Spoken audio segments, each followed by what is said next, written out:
Hello traders, Gary Wagner here. Just about 10:15 in Honolulu, 4:15 in New York, July 7th, 2016. Equities markets have closed and have closed, although lower, well off of the lows today, with the Dow Jones Industrial Average closing off only 22 points, 17,895. Considering the low 17,816, it has come up considerably from the lows.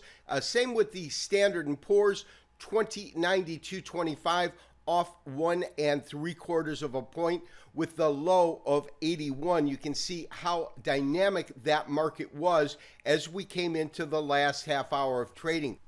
And you can really see that move when we look at this daily chart, Standard & Poor's E-mini, and we've got that really pure doji with a pretty decent high above it and a pretty decent low below it in terms of the range. High 2102, low 2081, so a pretty dynamic range, actually touching on that 2100, which was one of the former tops, of course, and then we've got this top at 2122 up here. So we definitely had resistance in this area, but we also saw this market really come off of this support, this sell-off that we had in the morning and close in essence unchanged on the day. Very, very little net change, and you can really see that by the fact that you've got almost a pure doji.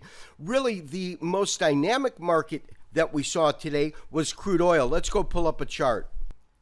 So traders, take a look at this. This is our current crude oil chart. I've put up our bullish channel, that what we call our linear regression. I've set it for 99 days so that we can account for really this uptrend that we have seen since the beginning of, or midpoint of February, I should say, when we hit this double bottom right here at about 26. It's clear that we have now broken through that channel, but we're not really hitting the tops or the bottoms. So what we really need to do is to adjust this channel line to really fix it to this low at around 35.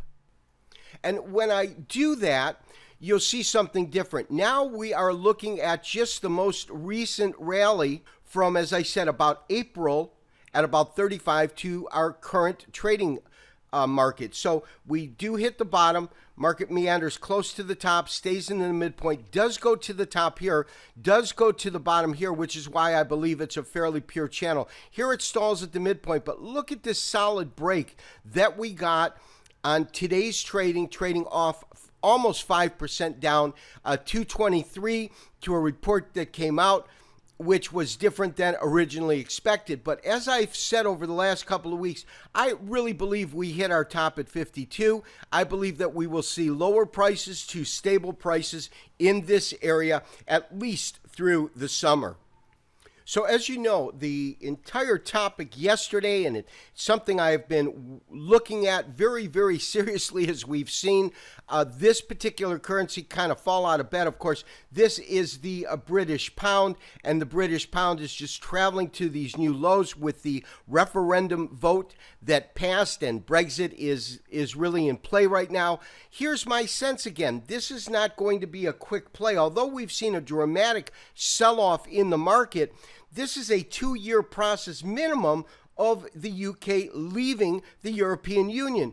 So as such, we've got to really look at some long-term studies in terms of historical perspectives of where this market could go. And as we did yesterday, we looked at a monthly after looking at a weekly and seeing that that wouldn't even work. Now, here's 2009. 2009 lows come in at around $1.35, $1.35 per British pound. We have certainly broken below that price point. So where do we got to go to see a break below that? And to do that, we've really got to compress the chart, because now we're back into 1990.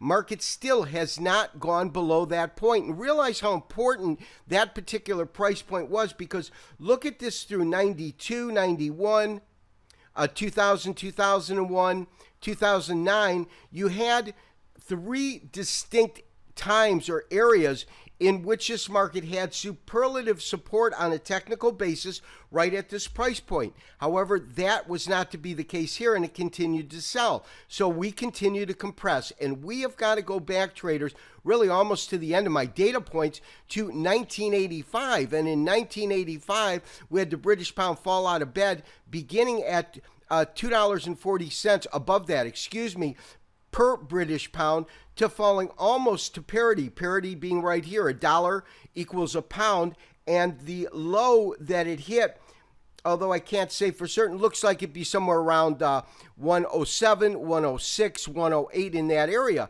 close to parity. And so my sense is that over the next couple of years, we could easily see this currency really go into an incredible downside move and actually, I believe, get closer to parity than we have at least seen, in the last 10, 15, 20 years. And so, therefore, there's a couple of different plays we're going to look at, although I looked at some options. Options are quite pricey right now on the put side, and there's an obvious reason for that. A lot of risk in actually writing those puts. I wouldn't be a writer of puts unless they were covered puts, to be quite honest with you, but I think we've got some real opportunities over the remainder of this year to possibly see the British pound go anywhere. It's now trading at 129, but as low as 125 to maybe 120. Now here's the key. I don't have any historical reference points anywhere to determine what the market could do at that price point, because the only times it's been at that price point was during a free fall. So on a technical basis, I really ran out of some real good ammunition once the market broke through key areas, and that key area here is about 140.